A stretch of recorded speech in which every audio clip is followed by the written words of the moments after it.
এয়া দেখিছানে মই কি বনাই আছোঁ আৰু এয়া কৰাত লৈ আছোঁ আৰু এই গিমিত দা কটাৰিছ মানে গোটেইবোৰ বস্তু লৈ আছোঁ মাৰতুল মই ফুল সজোৱা বনাই আছোঁ যেটা আমাৰ ঘৰৰ কাম কৰি আছে ঘৰৰ কাম কৰোতে এইবোৰ বস্তু মানে ধুনীয়াকৈ এনেকুৱা কাটা খাই গৈছে সেইটো কাৰণে মই ভাবিলোঁ এইবোৰ খৰিৰ কাৰণেহে এনে হ'ব সেইটো কাৰণে ফুলৰ সজোৱা বস্তু এটা বনাওঁ বুলি ভাবিলোঁ ইয়াত ধুনীয়াকৈ মই আলাই থবলৈ পাৰিম ইয়াত তাৰ পাছত আৰু ইয়াত ফুল ধুনীয়াকৈ ইয়াত গুজি গুজি দিবলৈ পাৰিম তাৰপিছত ইয়াত কালাৰ কৰি দিলে কি ধুনীয়া লাগিব হয়নে নহয় বাৰু আপোনালোকে ক'বচোন এইটো এটা বনাইছিলোঁ এইটো কাটোতে মানে ইয়াত দেখিছেনে ভাঙি গ'ল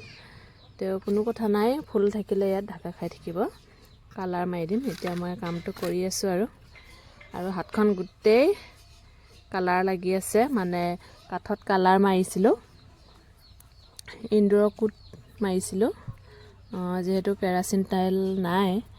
ডিজেলৰ লগতে মাৰিছিলোঁ গোটেই হাতখন ক'লা হৈ আছে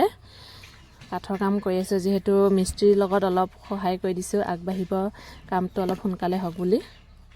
মানুহ থকা ঘৰ